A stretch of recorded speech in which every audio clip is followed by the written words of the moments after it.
Good morning, everybody. Outside again on this beautiful Sunday morning, July 4th. Welcome to today's devotion for July 4th. Today's devotion is titled, In God We Trust. The Bible reading is from Isaiah chapter 30, verses 1 to 5 and verses 15 to 18.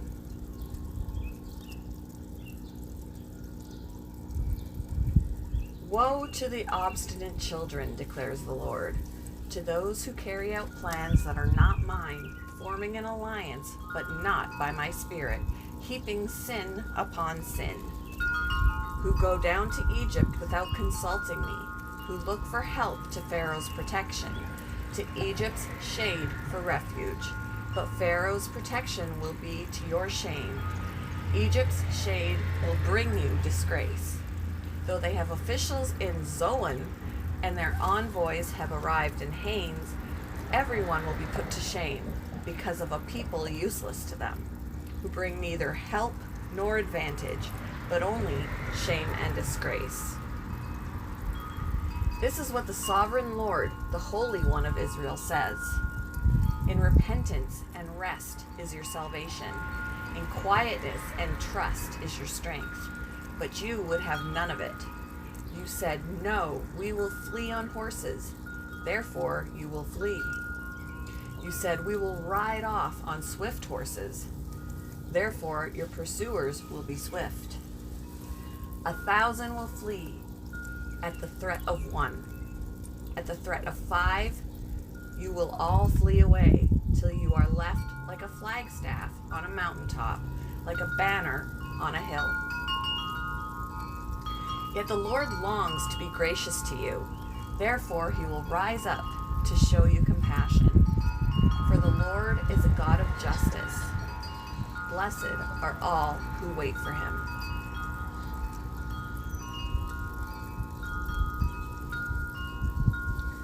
In the early days of the American Revolutionary War, an expedition was launched against British forces in Quebec. When the expedition passed through Newburyport, Massachusetts, on the way to Canada, they visited the tomb of the renowned evangelist George Whitefield. Whitefield's coffin was opened, and his clerical collar and cuffs were removed. The clothing was cut in pieces and distributed in the mistaken belief that it could somehow give the soldiers success. The expedition failed. But what the soldiers did demonstrates our human tendency to trust in something less than a relationship with God. Money or human strength, or even religious traditions, for our ultimate well-being.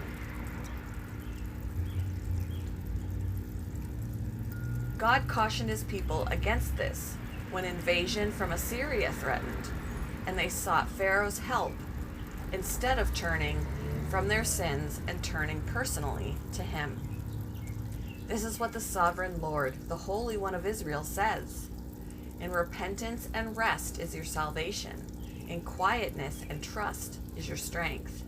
But you would have none of it. You said, No, we will flee on horses. Therefore you will flee.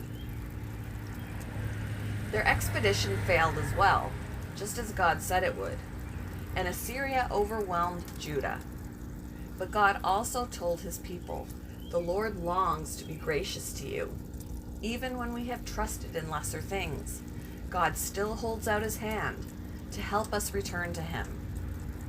Blessed are all who wait for him. In what other than God are you sometimes tempted to place your trust? How will you rely on him today?